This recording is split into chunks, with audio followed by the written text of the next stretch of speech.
Well, thank you for coming. I'm Steven Lome, cardiologist at Rush Copley, and one of my big passions that I have is what we're going to talk about here tonight. It's February's Heart Health Month, and prevention and reversal of heart disease is something that it's really, unfortunately, not a very commonly discussed topic in the whole medical world. Prevention, okay, yes, everybody gets prevention, but the idea of prevention is mostly pills to control your blood pressure and your cholesterol and such, and lifestyle approaches aren't emphasized anywhere near as much as they truly should be. And so what I'm going to take you through tonight is kind of a whole slew of information and hopefully present it in a way in which you can understand so that you could see how powerful your personal choices are really to not only prevent heart disease in the first place, but actually reverse heart disease or other clogging of arteries, even if it's already happened to you. So I'd like to begin this presentation on a little bit of a personal note, which will give you a little bit of a background as to where my passion comes from. This was me about 4 years ago, 100 pounds heavier. I was into the standard American diet. I was well on my way to the standard American diseases, hypertension, diabetes, stroke, heart disease, and the standard American death. And I was suffering from a long list of obesity-related ailments that were piling up, and I had my own aha moment where I knew I had to change my own diet and lifestyle or things were going to get worse. And I was going to end up like some of the patients that I see on a regular basis with all these chronic diseases and pills and needing surgeries and procedures. Right at the same time, though, I was a cardiologist for about 4 years at this point in time, and I was practicing standard Western medicine, pills.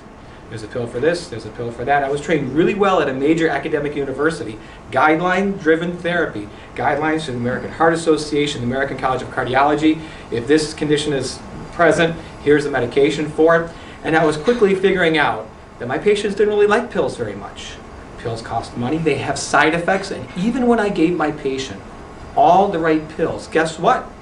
They might still have a heart attack, they might still have a stroke, and they might still need a stent or a bypass surgery because the pills don't treat the underlying cause of the person's illness, which relates to diet and lifestyle in the case of heart and vascular disease.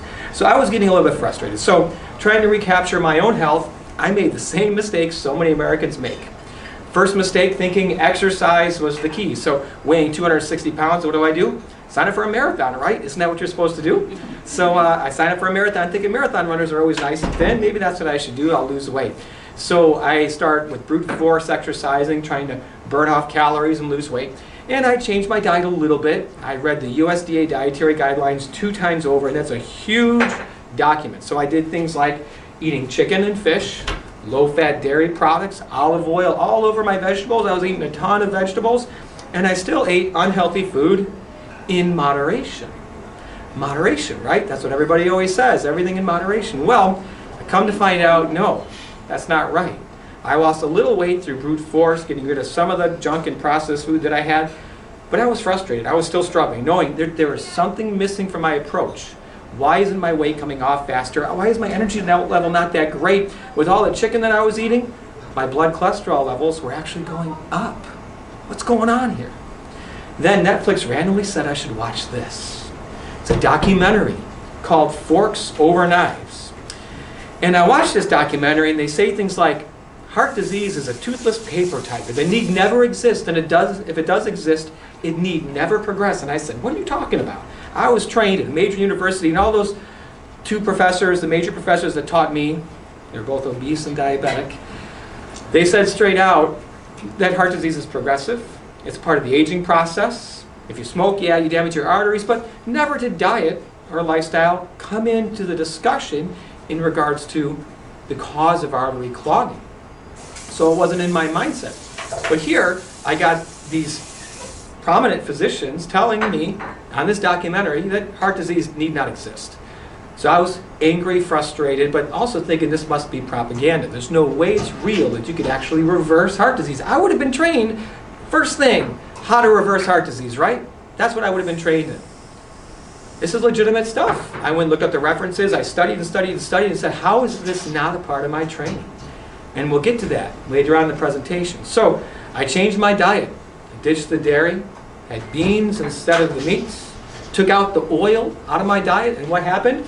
60 pounds within 6 months without any change in my exercise. And yeah, I ran the marathon, but that was my personal journey into lifestyle medicine and nutrition.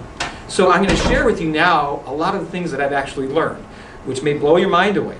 But this is the truth. This is what science shows. It's just not necessarily accepted into our culture. And the whole medical system is not really incentivized to promote lifestyle medicine in the current model. So here's what we're going to do. We're going to talk a little bit briefly about the somewhat dismal state of our current healthcare system. We're going to talk about nutrition a little bit, do a little quick crash course on nutrition.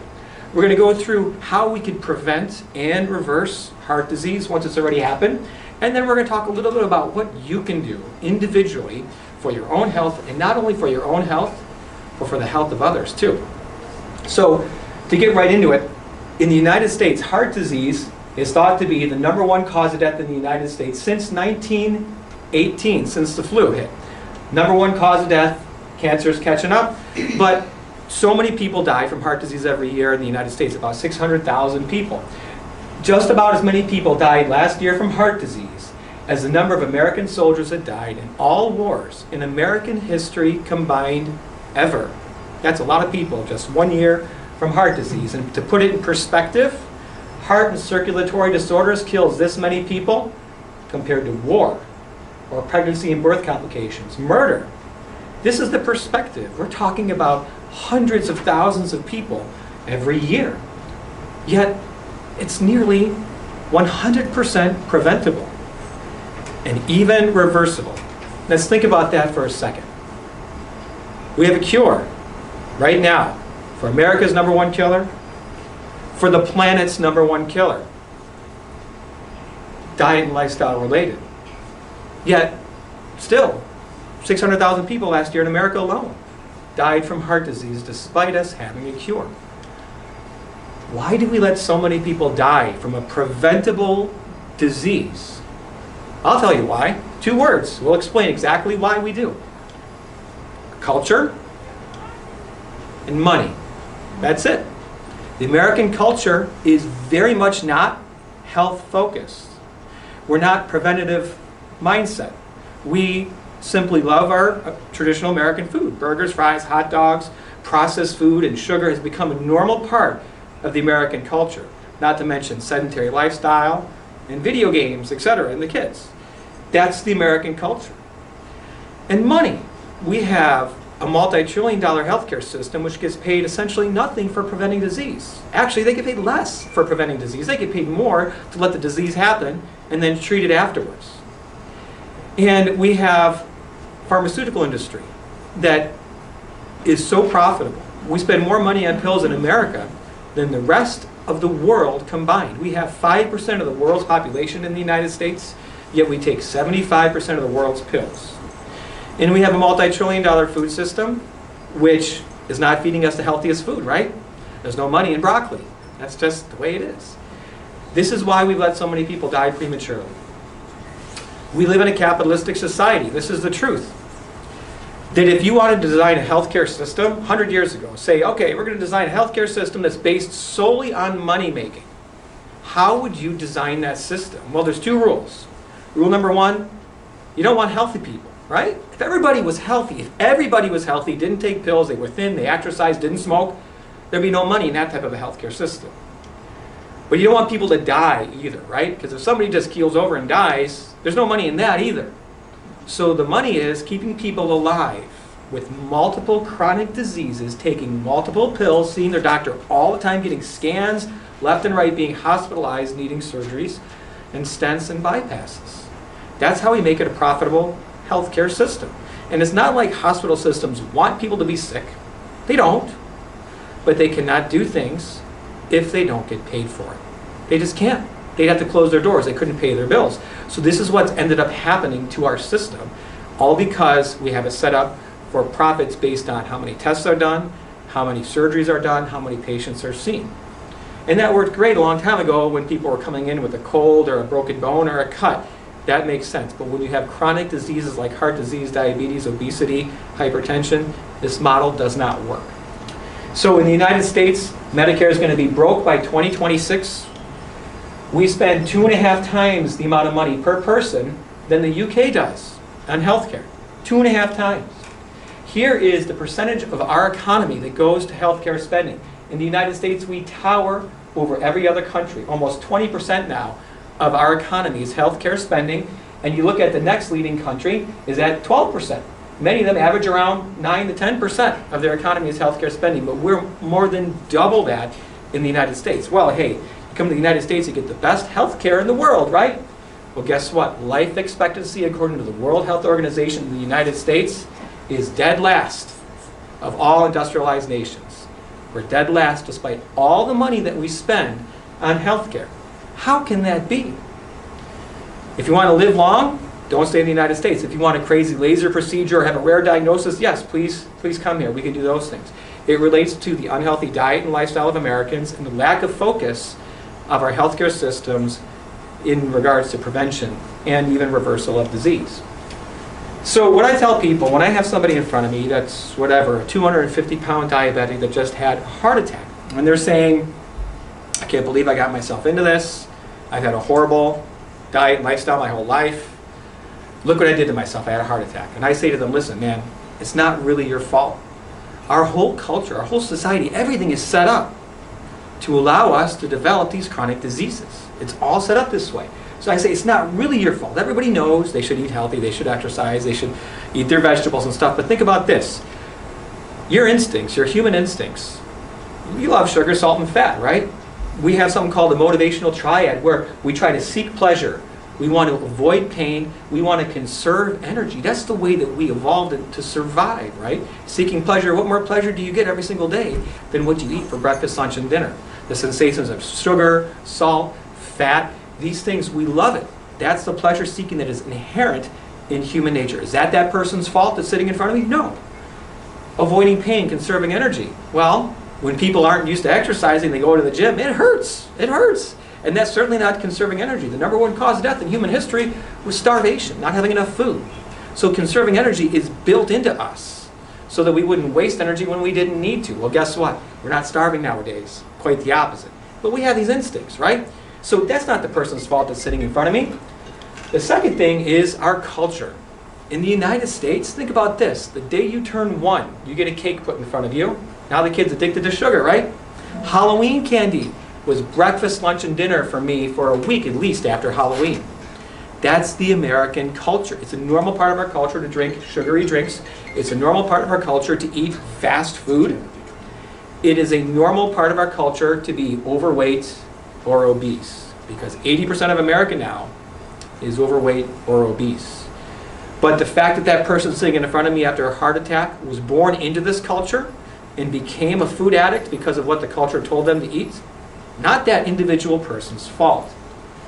The food industry, multi-trillion-dollar industry, markets to kids.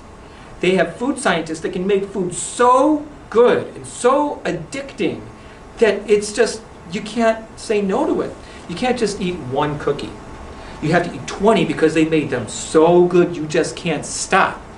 And one of the worst things the food industry does is funds research to confuse people as to what's healthy and what's not.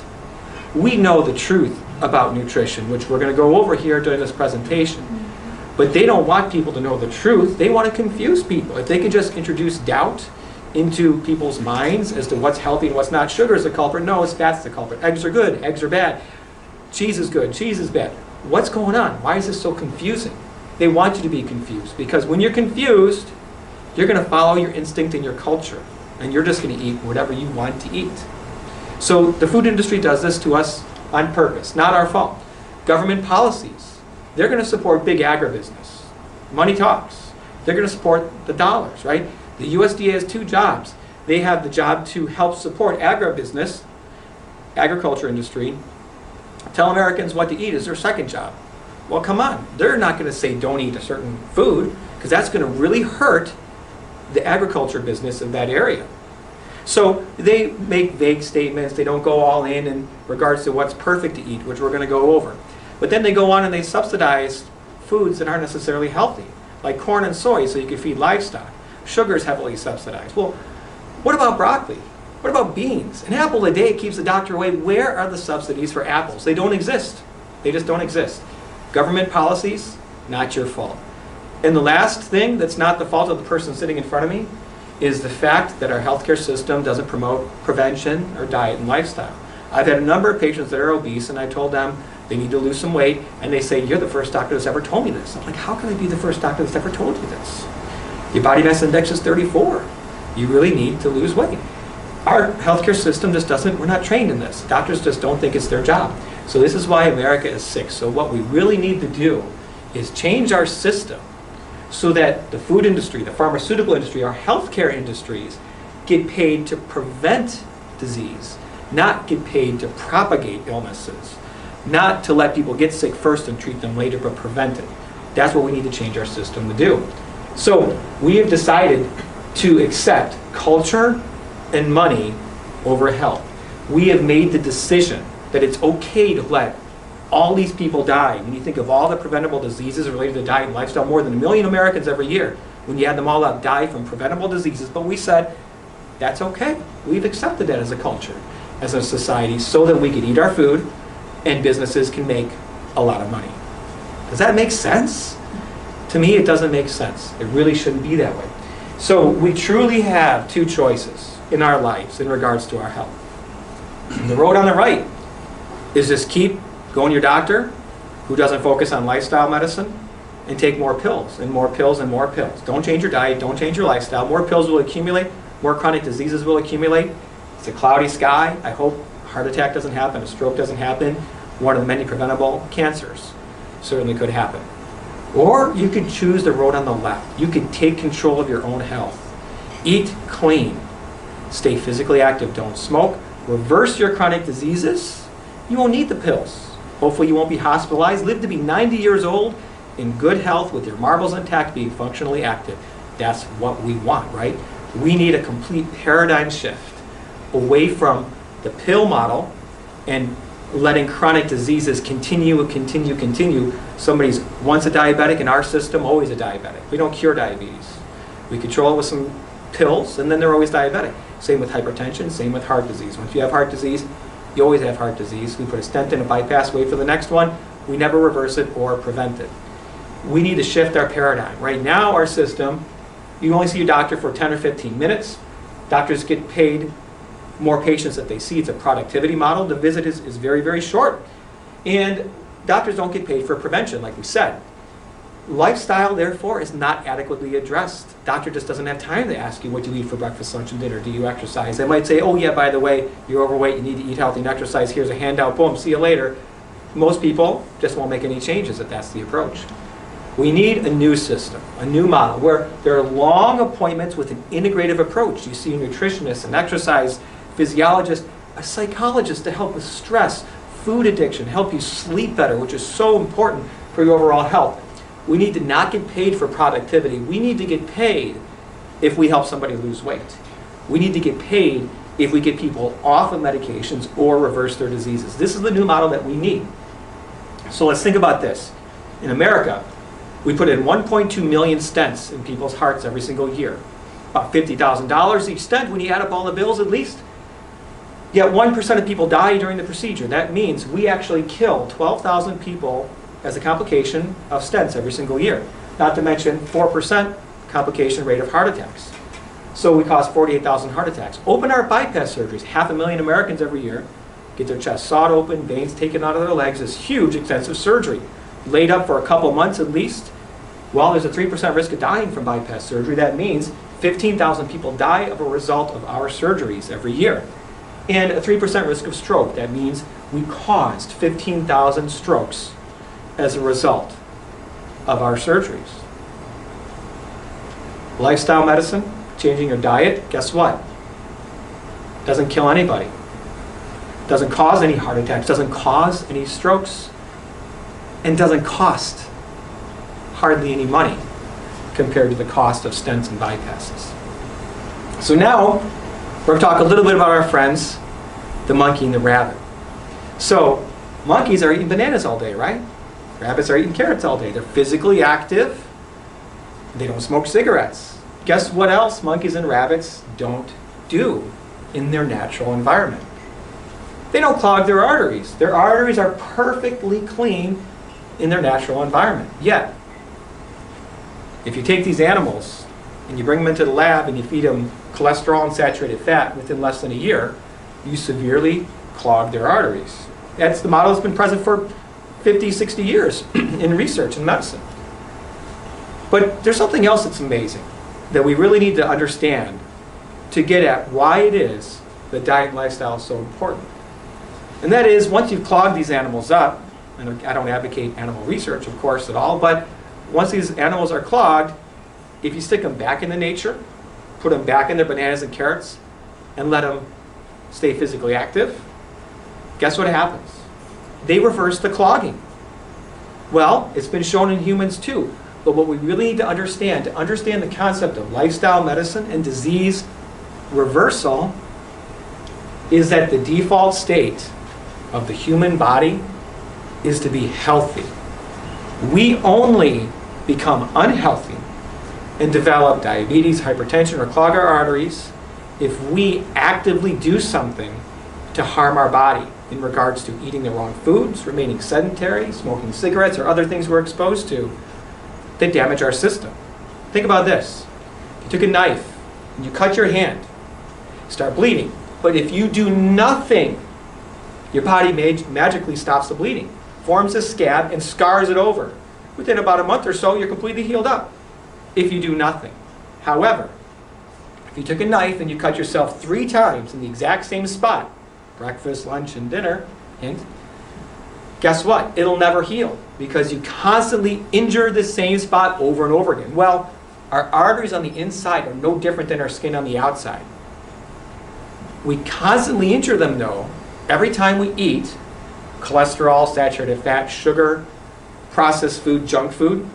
We constantly injure our arteries if you smoke cigarettes or you're exposed to other secondhand smoke. And we just never give our body the chance to heal. If we just stopped the injury, the body will heal itself and the clogging will reverse, as we'll see. So, heart disease, atherosclerosis, clogging of coronary arteries, heart disease. When it happens in the carotid arteries, it can cause stroke, or up in the brain, it can cause stroke. It can happen in the legs as well. Aneurysms, same process. Cholesterol clogs your arteries, weakens the artery, it expands. When you're born with very clean arteries. Not a cholesterol speck, but how at the young age of 3, as young as the age of 3, you can start getting cholesterol, fatty streaks building up. Heart disease, any kind of clogging of arteries, is a disease that starts in childhood. The foundation is laid down in childhood. As you grow older, you clog a little bit more, and into adulthood, it becomes more advanced. Until one day, one of the plaques decides to become inflamed. And it can do what we call rupture. The top of the plaque becomes ulcerated, it gets exposed to the bloodstream, and your body thinks there's an injury inside your artery, and it forms a blood clot thinking it's doing the right thing. Just like you cut your skin, you form a blood clot to try to stop the bleeding. Well, same thing goes on the inside. But that blood clot on the inside of your artery, 100% can block that artery, and that's what triggers a heart attack. When you have a little bit of cholesterol plaque, and boom, you clog it 100% within just minutes from a blood clot. Okay, fine. Well, once somebody's clogged, we can just reverse them, right? We can get them on a strict diet and lifestyle plan and reverse their disease once they're already clogged. Well, guess what? The first symptom in about 1 out of 3 patients with heart disease is sudden death. There's no second chance for 1 out of 3 people with heart disease. We need to start when we're young to prevent the heart attack. And what about stroke? Somebody has a stroke, that's not reversible. They could be permanently debilitated from a stroke. So we need to prevent this from happening in the first place. So in order to protect your arteries, the concept of disease prevention and reversal, you're going to try to simplify it. There's 2 main things you got to think about. There's a little bit more other factors that it's a little more complicated than this, but just try to simplify it as much as we can. Let's think about 2 things. Number 1 is we want our blood cholesterol levels to be as low as we possibly can. And I'll tell you how low we want it to go. The second thing is we want to protect the endothelium, the lining of the arteries, the light jackets of our arteries. We want to protect them at all costs. We don't want them to become inflamed or damaged. So low blood cholesterol levels and protect the lining of our arteries, and we're going to be in good shape. So talking about cholesterol first. There's a lot of different risk factors for heart disease. You know, is it partially genetic? Well, 1 out of 500 cases are purely genetic. That's 0.2% of heart disease is purely genetic. Nothing you can do about it. A lot of people think it runs in families, right? No. Genes load the gun, maybe, but diet and lifestyle pulls the trigger. Only 0.2% of heart disease is purely genetic. Oh, it's degenerative, it's inflammatory, cigarette smoking, high blood pressure, diabetes, if you're overweight, if you're physically inactive, if you have a lot of stress. That puts you at risk for clogging your arteries and heart disease, right? Or if you have high blood cholesterol levels, right? Well, which one of these is really necessary? Which one must you have to clog your arteries? High cholesterol levels. Meaning, if your cholesterol levels are crazy low, and I'm not saying you should do this, but if they were crazy low, you could be a smoking diabetic couch potato, and you're not going to clog your arteries because you don't have any cholesterol floating around in your circulation to clog. So, focusing on getting your blood cholesterol levels crazy low is super important, and doing it from as young of a possible age as you can, from childhood if possible. So, what raises your blood cholesterol levels? Well, consuming dietary cholesterol will, consuming saturated fats will, and consuming the bad trans fats, which aren't as much of a concern any longer. If you eat those, your blood cholesterol level is going to go up. So what diet is out there that eliminates all dietary cholesterol, that eliminates all saturated fat, and eliminates all trans fats? Well, there's only one. And we're going to talk about why it is that this dietary pattern works this way. It's called a whole food, plant-based diet. This is the only diet that's been shown on more than one occasion in the animal studies and in human studies to not only prevent heart disease but reverse it once it's already happened. We'll go through that later on. Here are the standard cholesterol numbers that you hear all over the place. Oh, you want your total cholesterol under 200, you want your LDL under 100. The LDL, remember, is the bad cholesterol. Remember, LDL is lousy or lethal. You want it low. LDL, lousy, lethal, low. HDL, they always say, you want it greater than 50 in women, maybe greater than 40 in men. That's the healthy cholesterol, right? HDL, healthy, happy, high. That's what we've always taught. Not really what we think any longer. And then you got triglycerides under 150. Well, are these really the right numbers? Is this aggressive enough to prevent heart disease? Let's look at that a little bit. The Framingham study. Thousands of people followed over decades.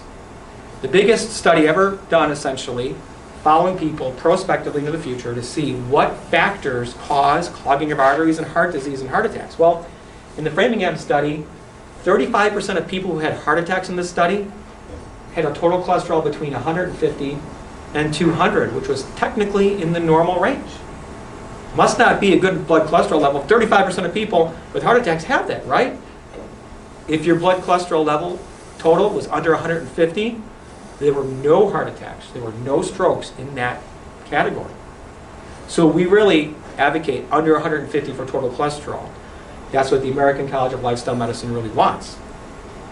This great publication was done just last year, a few months ago, which was in the biggest cardiology journal, the Journal of the American College of Cardiology. It has one slide that I really like to share with people to help them understand how important it is to get their LDL cholesterol level low as early in your life as you possibly can to prevent clogging. And here's the graph.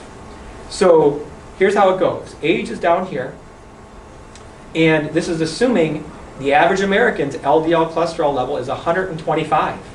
So if somebody was born and their LDL was 125 and it stayed 125, you follow this line. It's a linear relationship. The higher the LDL over time, the higher the risk of heart attack. Okay? So if their LDL was 125, by the age of 40 is where you finally hit 1% risk of having had a cardiac event. So you can imagine, as you keep going, 125 is not all that bad. We wouldn't give somebody drugs for that when they're young, right? But they're slowly clogging their arteries with an LDL cholesterol this high.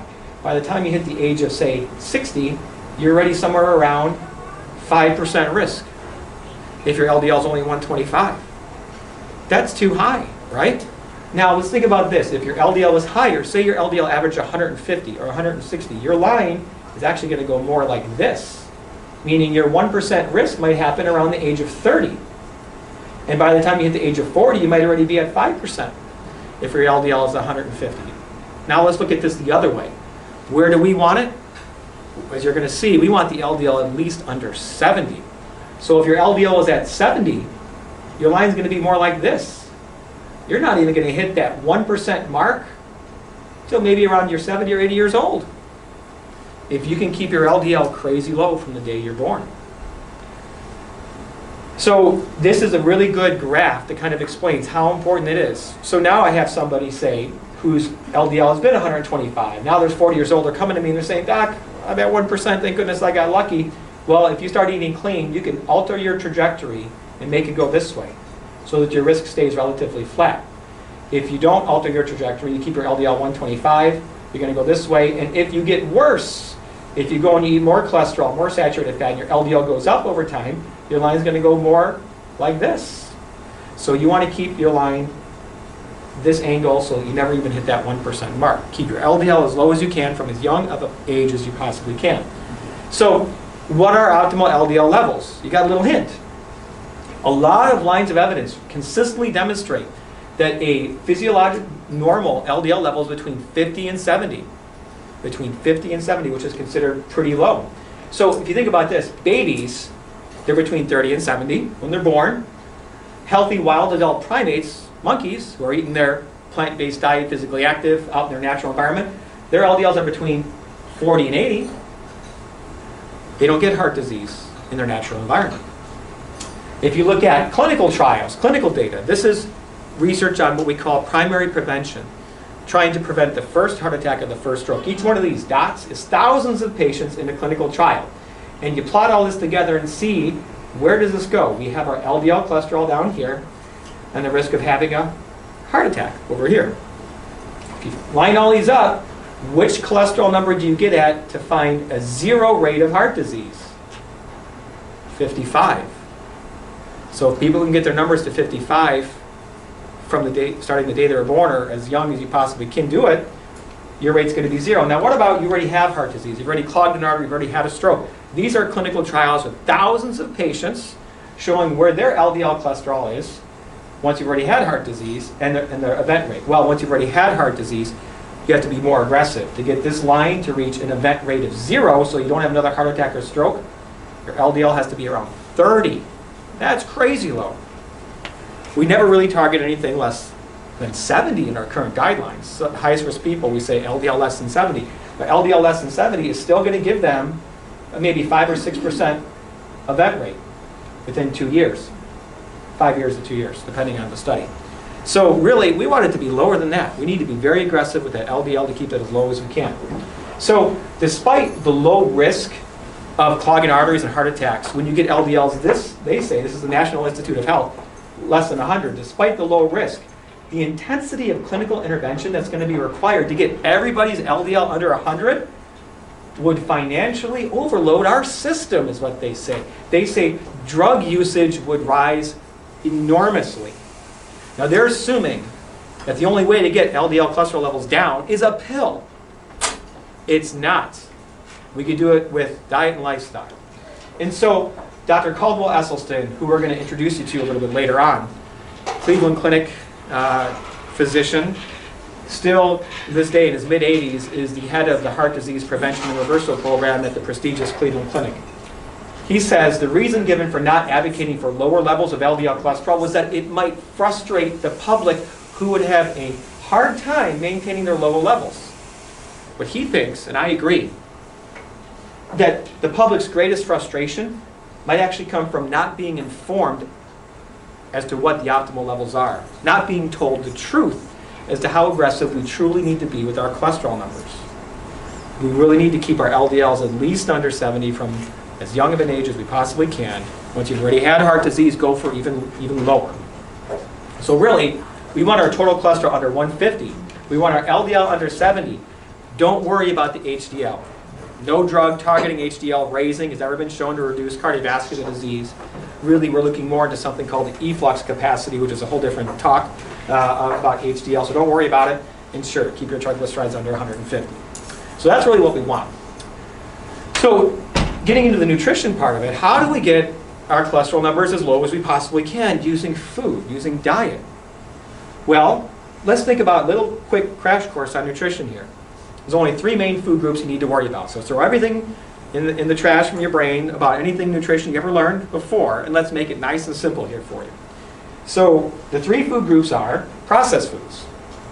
Group number 1, cookies, crackers, cakes, donuts, soda pop, Cheetos, Doritos, Pringles, Ruffles, Twinkies, junk food. It's not real food. It's not the way that nature intended you to eat food, right? It doesn't grow. They always say if it doesn't grow, don't eat it. It's not natural food. But here's what we need to emphasize, and we need to emphasize this strongly, that processed foods also include sugar and white flour products, which includes pretzels, white pasta, white rice, white bread, white flour products. They always say the whiter the bread, the sooner you're dead, right? The more you eat green, the more you'll be lean. Yeah, makes sense? So processed foods also include the bad, refined carbohydrates. And processed food includes all oils of any kind, including olive oil, coconut oil, sesame oil, canola oil. Oil is highly processed, calorie-dense, pure fat, the most calorie-dense food in the entire human diet. Even olive oil, heart-healthy olive oil, is 15% saturated fat. 15%. So really, oil is processed. This category of processed food should be out of the diet entirely, not in moderation. The second category is animal-based foods, meat, eggs, dairy, and seafood. The third category is whole plant foods. According to the American College of Lifestyle Medicine, heart disease patients should get 100% of calories from whole plant foods.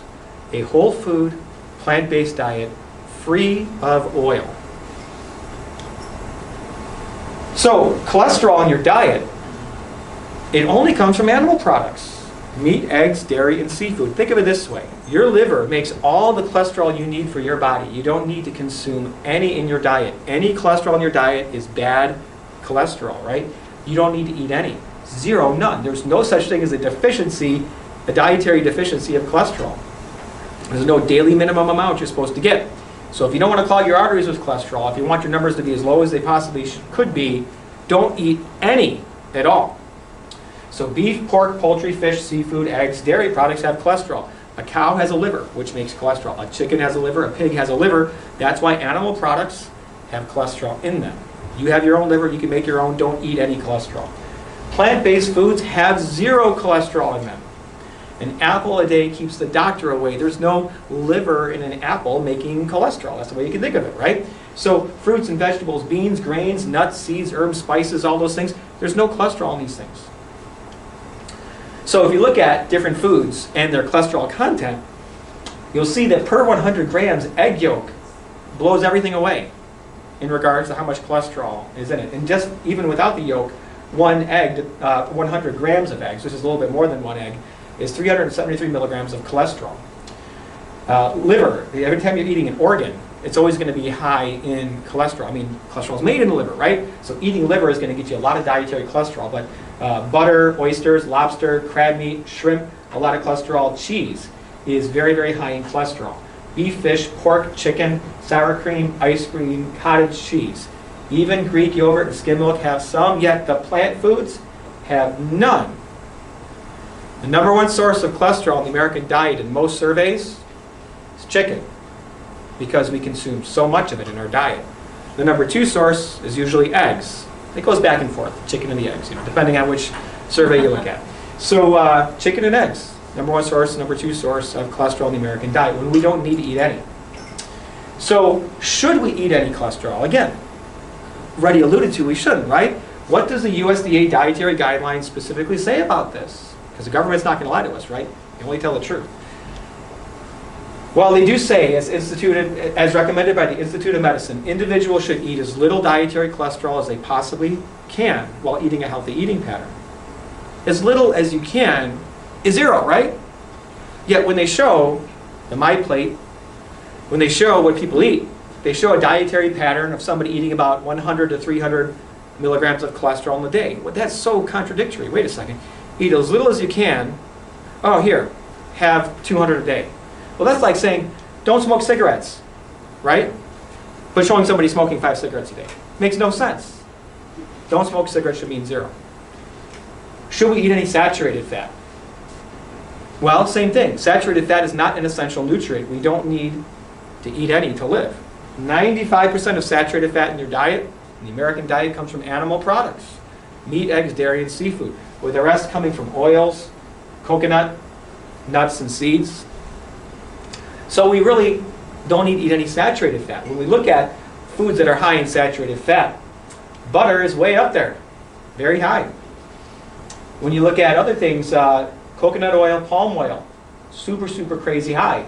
Of course, red meat is high compared to chicken. And that's why people are like, oh, you know, white meat, chicken, so much healthier than red meat, right? Well, the cholesterol content's almost the same in chicken compared to beef. Saturated fat content is different. Red meat has more saturated fat than white meat does. So it doesn't mean it's healthy for you. It's less toxic maybe, but just because something is less toxic for you doesn't mean it's healthy, it just means it's less toxic. So again, look at the plant foods. Essentially 0, except for the nuts. Small amounts when you really think about the animal-based foods. Number 1 source of saturated fat in the American diet is cheese. Because again, we eat so much of it. We're addicted to pizza in America. I'm still convinced that the reason I have a job is cheese. You look at the plaque, what does it look like? It looks like cheese. It looks like animal fat. That's exactly what it looks like. So we don't need to eat any saturated fat to live. You want it to be as low as you possibly can. So, all right. To really summarize this, the USDA, Institute of Medicine, they make their statement about how much is safe to eat of cholesterol, saturated fat, and the bad trans fats. How much is it okay to eat? Well, they did not set upper limits. They didn't set, oh, it's okay to eat so much. Because any intake of trans fats, saturated fat, or cholesterol, any intake above 0% will increase your LDL cholesterol levels. Any intake of cholesterol, any intake of saturated fat. So they didn't set any upper limit. Therefore, again, should be 0. Just like smoking cigarettes, should be 0. We don't say it's okay to smoke 5 or it's okay to smoke 10. You don't need to smoke to live, and smoking is bad for you. You don't need to eat cholesterol or saturated fat to live, and they're both bad for you. They should be 0. So, forget about diet, we have pills, right? Let's just use our statins to knock our cholesterol levels crazy low. And then we can go and we can eat all the dietary cholesterol and saturated fat that we want. Well, no, that doesn't work. Because, yeah, you might be able to lower LDL cholesterol levels with pills, but if you continue to eat unhealthy foods, you're going to inflame your arteries and you're still going to clog them up to some degree, right? So when you think about how much does a statin lower your risk? Statin is a common cholesterol medication. We call them HMG-CoA reductase inhibitors. It blocks the enzyme in the liver that makes cholesterol. Lipitor, Zocor, Crestor, you probably heard of these drugs, are all over the place. Well, even the highest risk people, they might lower the risk of heart attack, stroke, overall death by 20 to 30%. Better than nothing. Not a huge reduction, but it's some reduction, right? When you really, really examine it, for the average individual, the chance of benefit within about a 5-year person is typically less than 5% over a 5-year time period. For the average person, the benefit of a statin over a 5-year time period is maybe 5% chance that you're going to benefit from it. 1 out of 20 people. Well, that's not very high. So what they said, there's this big research study that showed, they looked at these terms called the relative risk reduction from these medicines and the absolute risk reduction of having a heart attack, stroke, or dying from cardiovascular disease and how these medications affect it. Even highest risk patients have less than a 5% chance of benefiting from a cardioprotective drug taken for 5 years. These statistics are seldom shared with patients. The study suggested that informing patients of the percentage chance of benefit from a preventative drug strategy will substantially reduce the uptake of the drug. People just won't take them. If I tell you, hey, listen, I got this pill for you, it's going to lower your risk in the next 5 years 5% lower. of having a heart attack, stroke, or dying. You can take it? Maybe not. It has side effects, costs money. Nobody likes pills. 50 million Americans in the United States take statins. Guess what? Heart disease is still the #1 cause of death in America. Statins don't treat the cause of the problem, which relates to diet and lifestyle. And so really, this is not what we want to do. When you ask a patient on a survey, what effect do you think a statin has on your overall cardiovascular health? It was believed that by most patients, about more than 50%, that using statins would avoid a heart attack over a 5-year time period. But clearly we showed they don't. So that's the cholesterol levels. We want them as low as we can. Now let's switch over to the second thing you want to do to prevent and reverse heart disease, and that is protect the lining of your arteries, the endothelium. You want to protect it at all costs. The endothelium is a single cell layer on your arteries that if any individual person, if you took them and spread them all out, you cover 5 tennis courts. That's how much you have in your body. It's a lot of endothelium. Anytime you eat something, it gets absorbed into your bloodstream, circulates around your blood, and your endothelium sees it and has to protect your arteries from damage, right? So it's so important to protect the endothelium so you don't slowly accumulate cholesterol and become inflamed over time. So how do we think about protecting the endothelium? Well, let's do this little analogy. The word inflammation. Look at the word. Inflame. Inflame, right? Inflame. It's on fire. So if your arteries were on fire, that's the way you got to think about it. When your arteries are clogging up, think of it as being on fire, right? And anytime you do something unhealthy, smoke a cigarette, eat something unhealthy, you're essentially pouring gas on the flame. You're fueling the fire that's clogging your arteries, allowing cholesterol to stick in there, assuming your blood cholesterol levels are somewhat high. So what kind of things pour gas on the fire and cause inflammation? Well, a lot of them are the same things that raise your blood cholesterol levels. Animal products of any kind. Meat, eggs, dairy, and seafood are very inflammatory, and there's lots of reasons why, which we can get into later on if you'd like. Oil of any kind. The bad refined carbohydrates, sugar, white flour. Caffeine, yes, sorry man, caffeine causes dysfunction of the endothelium. In the heart disease reversal programs, decaffeinated coffee, decaffeinated tea is what's recommended. Saturated fat actually induces inflammation. And tobacco and smoke. So, all right, we don't want to do any of these things. We don't want to pour any gas on the fire. Well, what kind of things can we do to protect our arteries? To pour water on the fire, to put out the fire? Well, fruit doesn't clog your arteries. Vegetables aren't going to clog your arteries or cause inflammation. Beans, good for your heart. We've been saying that for a long time. Beans and lentils. Yeah, I'm not going to, the more you eat, the more you... Yeah. Whole grains, herbs and spices. There's over 100,000 edible plant species that were designed by nature to fuel our bodies without causing inflammation or damage. So we have a messed up concept again in medicine, that the human body is imperfect. There's something wrong with us. That's why we clog our arteries up, when that is completely not true. We think we need to add a pill, add a supplement, add a stent, add a bypass surgery in order to fix the poorly designed bodies that we have, to fix our messed up genetics, when that's not really the case. If you think about this, if you simply remove the thing that's causing the harm, stop pouring gas on the fire, all you're going to be doing is pouring water on the fire, and guess what's going to happen? You're going to put out the fire. The inflammation is going to go away, and you're going to reverse your disease. This is why patients with heart disease can suffer from severe crushing chest pain every time they walk 50 feet. We call that angina.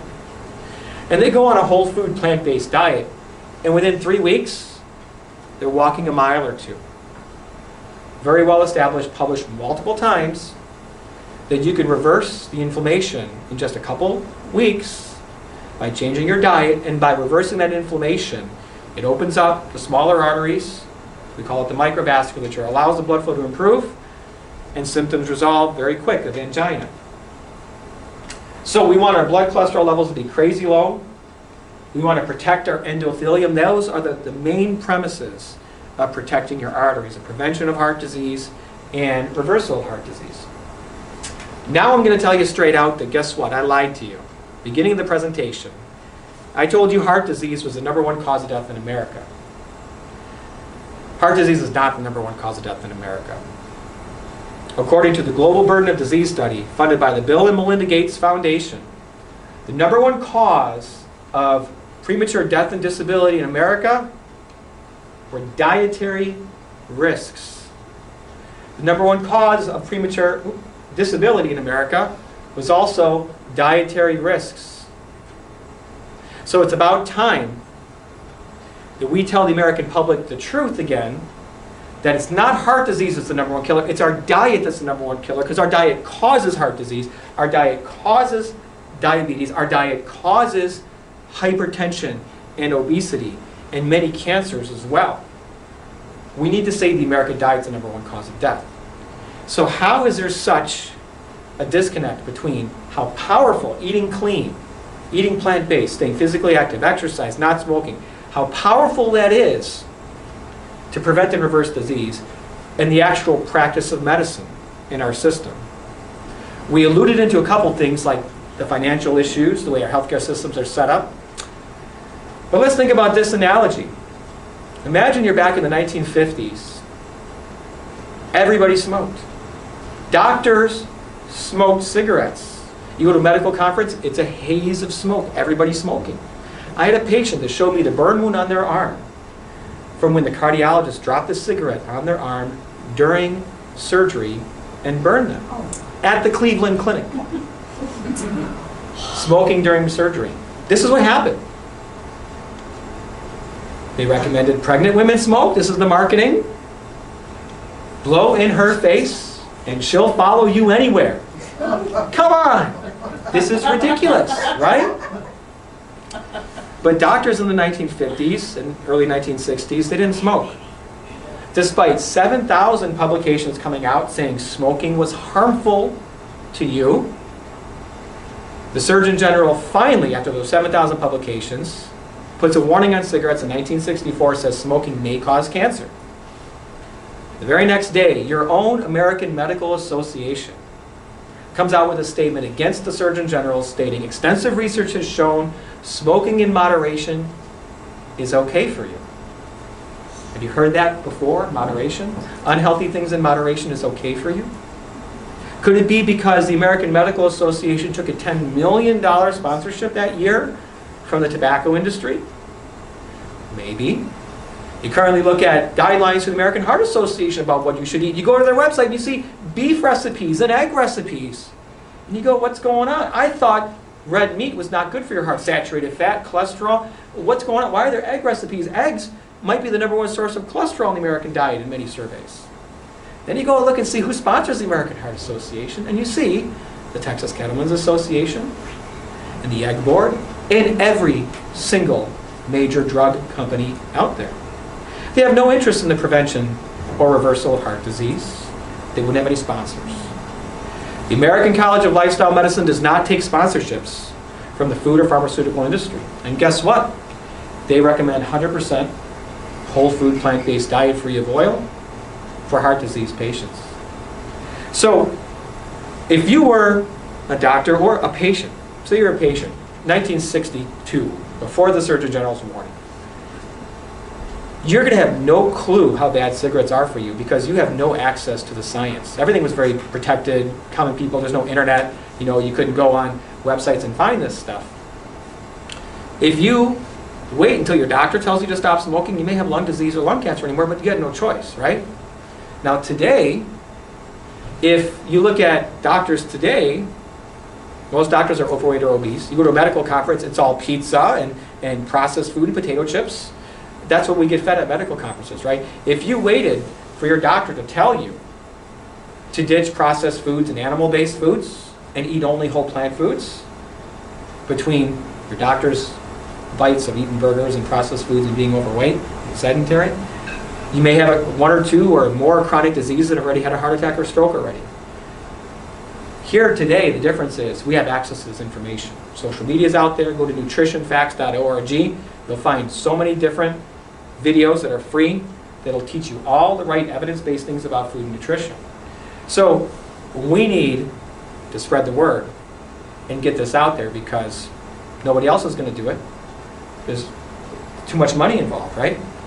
So this is why you don't hear this from very many doctors unless they're into the evidence-based nutrition or involved in the American College of Lifestyle Medicine.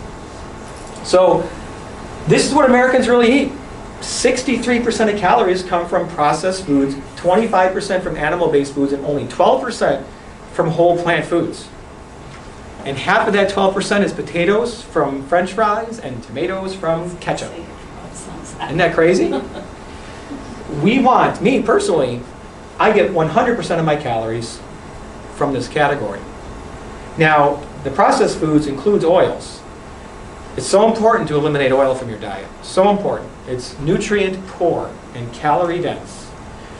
I sat down with a nice physician who wanted to start a lifestyle medicine program, and we were at the hospital cafeteria. He had a plate, half wild rice, a quarter zucchini, a quarter green beans. And he said, I'm doing good, right? Whole food, plant-based. And I got the salad with a little balsamic vinaigrette on it, and I said, no, you're at about 50% whole food, plant-based right now in your plate because you have 50% of your calories from oil because they cook those vegetables in oil.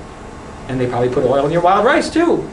That's how important it is to eliminate oil.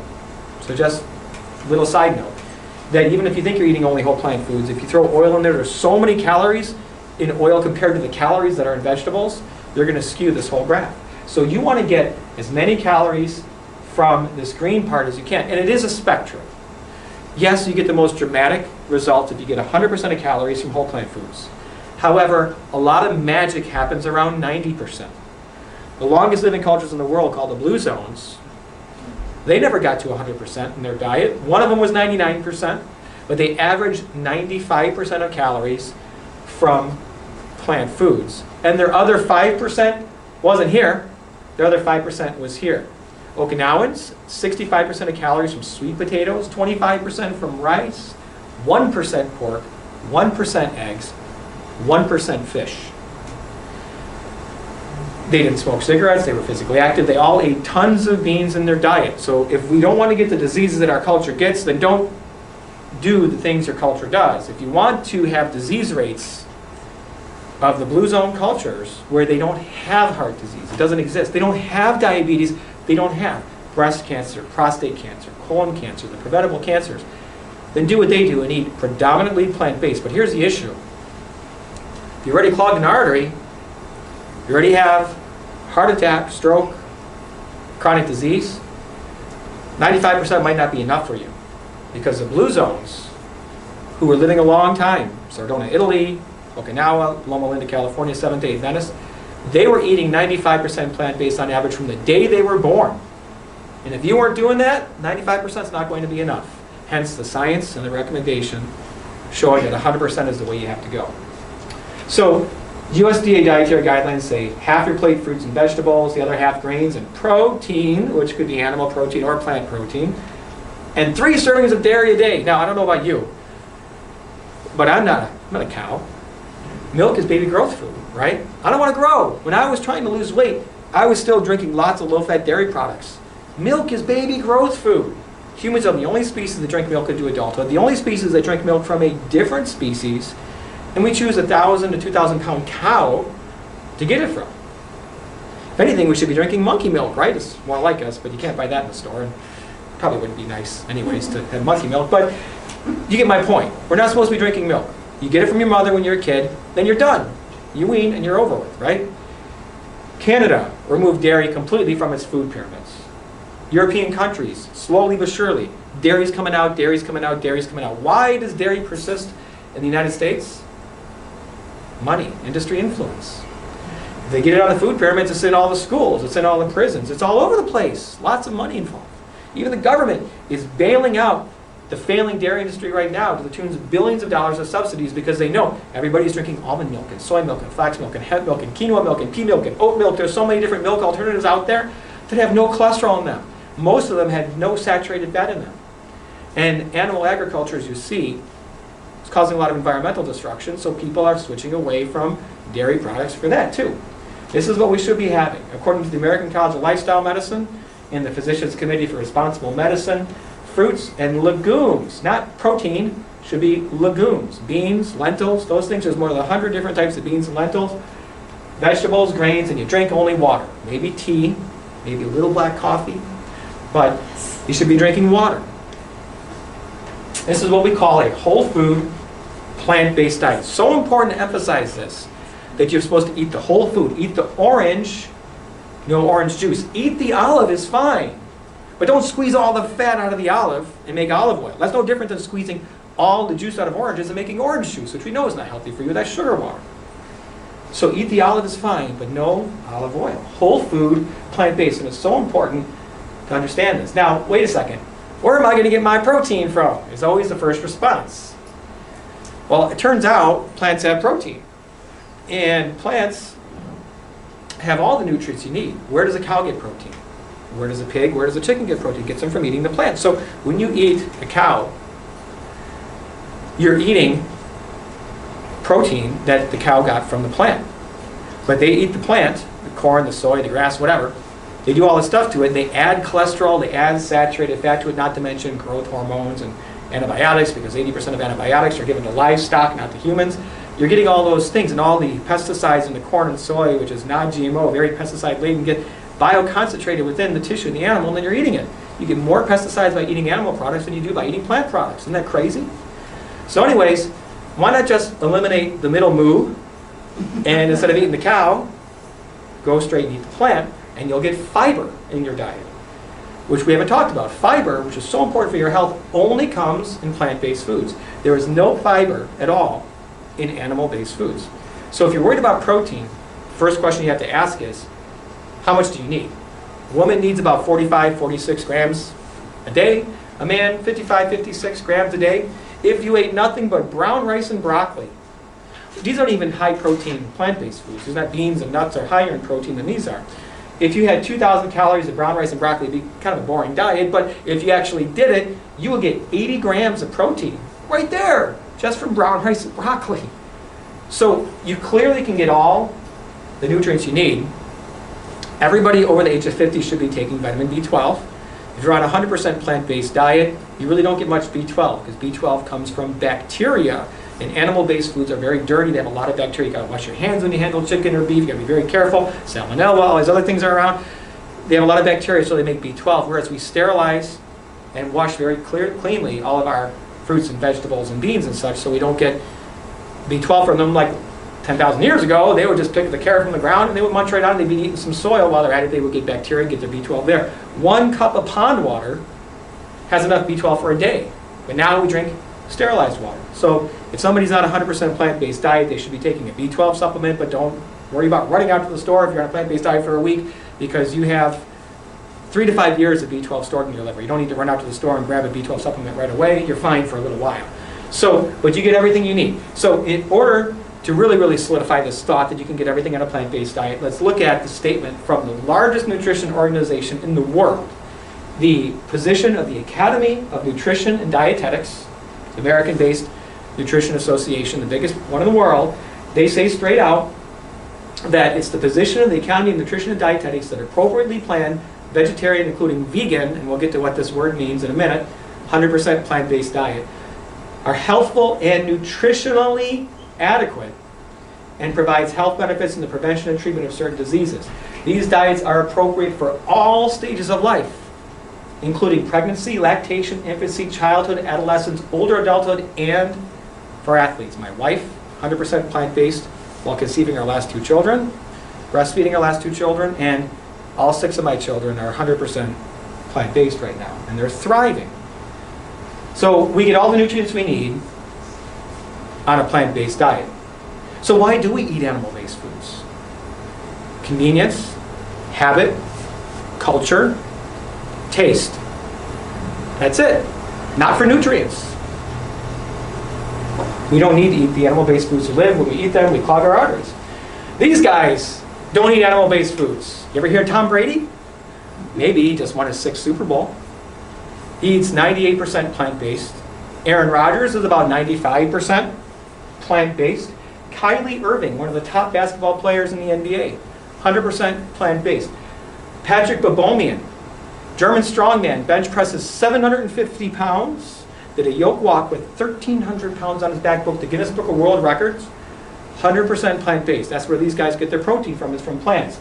A lot of vegan bodybuilders, Serena Venus Williams, Nikola Djokovic, is about 90-95% plant-based. Rich Roll, this guy, went from being an obese alcoholic attorney at the age of 40, changed to a plant-based diet and did an Ironman triathlon.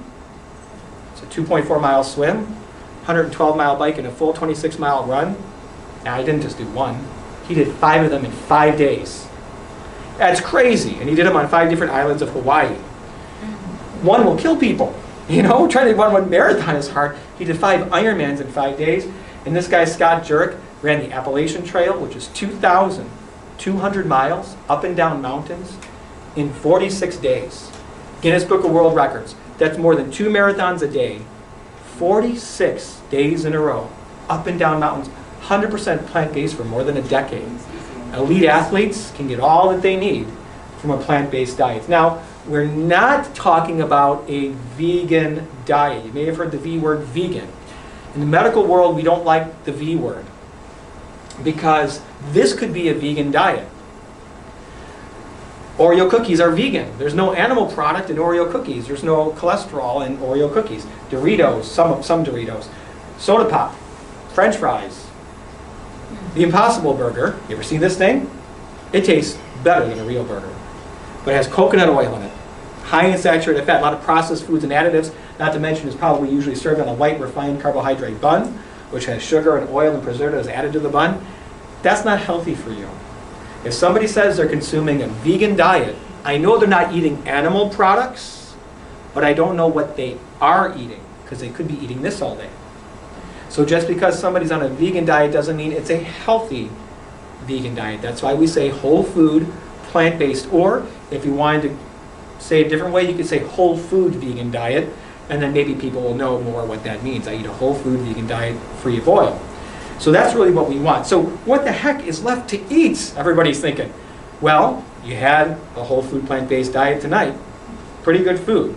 You could still have burgers, curries, lasagnas, waffles, pancakes, whole wheat noodles.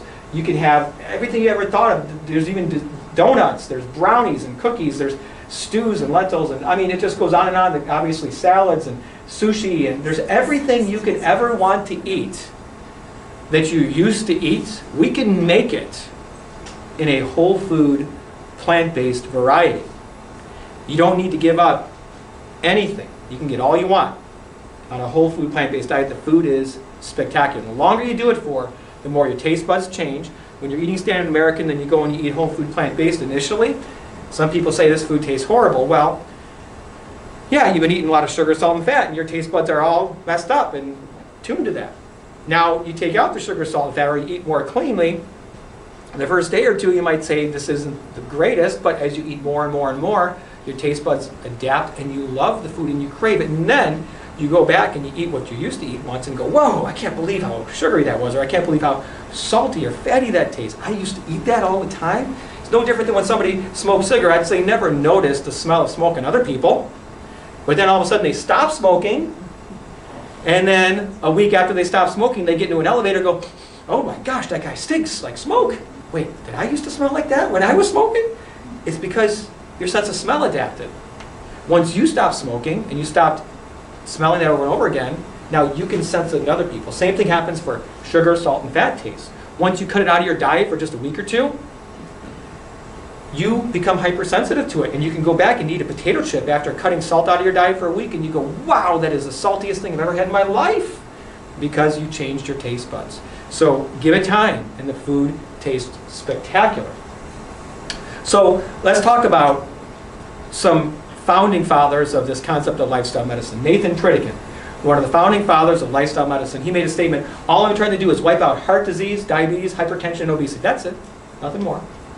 He had severe heart disease, crushing angina, could barely walk in his 40s. This was a long time ago, in the 1950s. And None of this data was really out there, but he knew that cultures out in rural China and Africa, they didn't develop heart disease. He knew they ate whole food, plant-based, no oil. He changed his diet within weeks. He was walking miles. He developed this whole predicate longevity center. He was an engineer, not a physician, but he got all these people to follow him. And he said, when I die, I want my autopsy to be published so everybody can see what my arteries look like. It's kind of gutsy if you think about it. And here's what it said.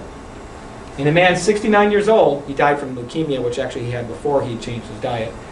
The near absence of atherosclerosis, the near absence of atherosclerosis, and the complete absence of its effects, there was no heart attack, no stroke, no severe clogs, was remarkable in a guy who had diagnosed confirmed severe disease. Now that's one person who followed this way of eating for about 30 years. Now he inspired Dean Ornish, Bill Clinton's cardiologist. Bill Clinton follows a whole food plant-based diet, has fish maybe once every 2 weeks or so, and that's it. Dean Ornish did some great research, and he published in 1990 something called the Lifestyle Heart Trial, proving that you could reverse heart disease by eating a whole food plant-based diet, staying physically active, stress reduction, don't smoke cigarettes, treat the cause of the illness. What a concept, right? So what he showed is when they did angiograms on people, he actually showed that disease reversed itself. So what, you probably can't read this, but what it showed was that the control group had progression of their disease. They went from an average of 42% blocked to 46% blocked, meaning when you didn't change your diet, your disease got worse. However, if you were in the arm where they ate a whole food plant-based diet, their blockages went from 40% down to 37.8%. Small percentage within 1 year, but it took decades to build up. It's not going to go away within a year or two, right? But you had regression. The disease went away. And then what you saw was, after 5 years, there was even more regression of atherosclerosis in 5 years compared to the group that didn't change their diet. This is 1990. At this point in time, we confirmed the cure for heart disease. Nobody else should have died from heart disease. We had the cure. But again, culture and money pretty much just put a kibosh on this. Nothing really happened. Dr. Caldwell Esselstyn, head of Cleveland Clinic's Heart Disease Prevention and Reversal Program, did similar research where he took patients and he reversed their disease. Here's a series of 198 patients with heart disease. 89% were adherent to his diet, and major adverse events, heart attack, stroke, or dying, was 0.6% if you followed his plan over an average of 4 years. Whereas the control group who didn't follow it had a 62% event rate. Huge difference. So this actually, Sanjay Gupta, CNN, did a segment on this. You go on YouTube, you can watch it. Sanjay Gupta says straight out, we may have seen the last heart attack in America. We have a cure. You can make yourself heart attack proof according to this data, which is legitimate. Yet of course, again, nothing happened. There's no corporate budget pushing this forward, and our culture doesn't really like this idea. But essentially a cure for heart disease. Here is a nuclear stress test showing this whole area right here was not getting enough blood flow. There was a blockage in a coronary artery. However, just 3 weeks of a whole food plant-based diet almost normalized. That's how somebody's angina chest pain can go away so fast. The inflammation subsides so quickly. The small arteries called the microvasculature open up and blood flow improves. And this is an angiogram before and 32 months after. Only therapy was a plant-based diet. No statins, no drugs, no exercise, nothing. Severely blocked ratty disease. This was a young surgeon, I forget how old he was like 40 years old or so, at the Cleveland Clinic. They couldn't stent this, they couldn't bypass it, it was too diffusely blocked all over the place. He saw Dr. Esselstyn, went on the plant-based diet, and this is what he looked like just 2.5 years later. Completely normal. This led statements from this guy, Dr. Kim Williams. He made statements that were very powerful. Past president of the American College of Cardiology, arguably the top cardiologist in the country or the world, happens to be the chief of cardiology at Rush University, downtown Chicago. He has said that a whole food plant-based diet, based on the research, is a cure for heart disease. If you are a cardiologist and you don't tell your patient about the cure for their disease, that's medical malpractice because you're withholding a cure from your patient, and you can't do that. His other statement is there are 2 types of cardiologists: plant-based cardiologists and those who have not yet read the research. And he says that for a couple of reasons. Cardiologists don't read nutrition research. They don't think it's their job. And if they did read it, they would get it. They would advocate for it. And second is nutrition research is not published in cardiology journals. It's published in nutrition journals. And we need to get more of this published in cardiology journals to get it in front of cardiologists. So very powerful statements from top cardiologists, arguably in the world, is very legitimate. So we took this Hippocratic Oath in medicine to first do no harm. Graduate medical school, we all take this Hippocratic Oath. And we say that we're going to prevent disease whenever possible. That's part of the Hippocratic Oath. But we're not doing that. Do we also know that Hippocrates said, let the food be thy medicine, and let the medicine be thy food? That is more true today than it was 2,000 some years ago when he made that statement. So what can you do? Focus on your own health through lifestyle medicine. Remember, you are the change. The only way the system is ever going to change, that we can prevent disease, reverse disease, do the right thing for people, is if we demand the change. Politicians aren't going to change anything. The food industry is not going to change anything. Why would the healthcare industry change anything? They're making trillions of dollars off of disease. We need to demand the change. Be a good example. Spread the word. You have the power to save lives. That's the one thing that you can learn today, is that you now know that even though you may not be a doctor or nurse in the healthcare industry, you can save other people's lives. You guys all know somebody else with heart disease, diabetes, who had a stroke or hypertension. You have the power to save their life by spreading this knowledge. It's a very, very great thing to have. It's such a good feeling when you know you've helped somebody see the truth, despite our cultural barriers, despite all the marketing from the food industry, despite your doctor probably never telling you these things. But you have the power individually. We need to move from pills to plants, from the pharmacy to the pharmacy with an F. And here's why I get into something a little bit more crazy. And that is a statement by this guy named Dr. Michael Greger, one of the founding fathers of the American College of Lifestyle Medicine. He wrote a great book called How Not to Die. He is the author of nutritionfacts.org. You should all read the book How Not to Die and look at his website. But the evidence about a whole food plant-based diet and reversal of chronic diseases is massive. It's overwhelming, as we just talked about. But there's a bonus. Sometimes knowing that a whole food plant-based diet just isn't enough to motivate somebody to stick to it because of all the cultural influences, taste preferences, our human instincts, all the marketing, the food industry stuff. It's hard to do this, right? So any extra motivation that you could possibly get to stick to a whole food plant-based diet is important. We want you to be motivated. So one of the statements that Dr. Michael Greger made is that the most ethical diet, meaning we don't need to harm sentient beings, animals that have a nervous system, feel pain, suffer. We don't need to breed them into existence to a life of confinement and torture, to slaughter them against their will just because we like their taste, even though they clog our arteries? How does that make any sense? It just also so happens to be the most environmentally sound diet, because as I'll show you, animal agriculture is the #1 cause of greenhouse gas emissions and climate change. And it just so happens to be the healthiest diet, so why not get some extra motivation? So let's think about our animal friends. The ethical part of this, if you actually went into a slaughterhouse, would you salivate? Would you feel hungry? No, you would look at that and you want to turn away. You wouldn't want to see the misery that these animals go through, right? The chickens are confined. You see this, you don't salivate, you don't want to eat that stuff. You see what we do is just horrific. The antibiotics, the hormones, the things that we pump into this, all because we like the way that they taste. If you want some motivation to ditch animal products, even though your culture has told you you need to eat them, you need to eat them, you need to eat them, you go on YouTube and you watch this documentary called Dominion, which shows standard practices in factory farms. And I guarantee you, a vast majority of people who actually watch all the way through this will never touch an animal product again once you see where your food really comes from. And if it's not good enough for your eyes, why is it good enough for your stomach, right? Who wants to eat that? Pigs are more intelligent than dogs. They're the fourth most intelligent species on the planet. It goes humans, monkeys, octopuses, and pigs. I just read this recently. Kind of weird. We don't want to eat our friends. That's what I tell my kids. Do you eat your friends? No. Well, are animals your friend? Yeah. Well, don't eat your friends.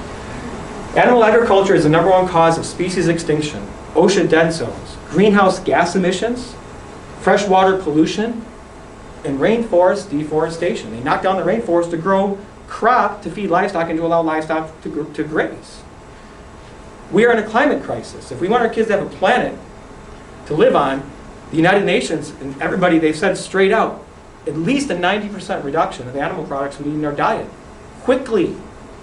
So by consuming a plant-based diet, you're having a markedly lower environmental impact, which is crazy important. Extra motivation to eat clean, right? So a couple quotes for you from this guy named Albert Einstein. He said straight out, nothing will benefit human health and increase the chances for survival of life on Earth as much of the evolution of a vegetarian diet. Now back then, vegetarian meant vegan, meant 100% plant-based. They didn't have the term vegan back then. And the other thing that I like that Albert Einstein said was those who have the privilege to know have the duty to act. Once you know the truth, the blinders are off, and you understand not only how you can prevent and reverse chronic diseases, how you could eat the most ethical diet and not damage our environment. Shouldn't we truly have the duty to do the right thing? We really should. So our society still hasn't accepted this completely. And I'll finish with this. All truth passes through 3 stages. First, it's ridiculed. And from a health perspective, ridicule's over. We get this. This works. This is solid from a health perspective. But everybody still culturally ridicules it like crazy. We need to eat our animal products. That's what we've always done. But second, it's violently opposed, and we do get some of that. Some people are very strongly against it. When you hear, mostly when the vegans are arguing the ethical aspects of not harming animals, you get a lot of violent opposition to that. Nobody violently opposes the health aspects. That is solid. And thirdly, eventually, it is accepted as being self-evident. And we are slowly moving through these stages. In the healthcare world, it's accepted already as being self-evident. In the environmental world, it's accepted that a plant-based diet does the least amount of harm. And ethically, I think the arguments are pretty strong too, although I'm not an expert in that topic. So really, this is the solution to a lot of different things in our whole world, is a plant-based diet. So we have a nonprofit organization called Plant-Based Nutrition Movement, pbnm.org. We are a collection of physicians and dedicated community members, attorneys, accountants, business owners, who all understand this. We've read the books, we've seen the documentaries, Forks Over Knives, What the Health, Dominion, all these different things. We get it.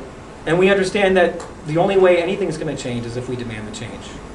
And so we at Plant-Based Nutrition Movement, which I founded a little bit less than a year ago, hold so many different events, cooking classes, group meetings. We do other activism, whatever we can do to help people eat plant-based. We accept anybody, no matter where they are in their journey. If they just want to eat more plant-based foods, if they just want to mingle with other people who are trying to get healthier, even if they don't eat 100% plant-based, we're here to support them in their journey and try to get them to eat as healthy as they possibly can. Feel free to check out the website, pbnm.org, sign up for our newsletter. We have a lot of events throughout Chicago. We have a branch in Tampa Bay now, which is active and thriving. And we will be pretty much in every major city in the United States within the next year, I guarantee it. So thank you very much. Hopefully you learned a lot about how to prevent and reverse heart disease. And I'll hang out for any questions afterwards, of course. So thank you. Thank you.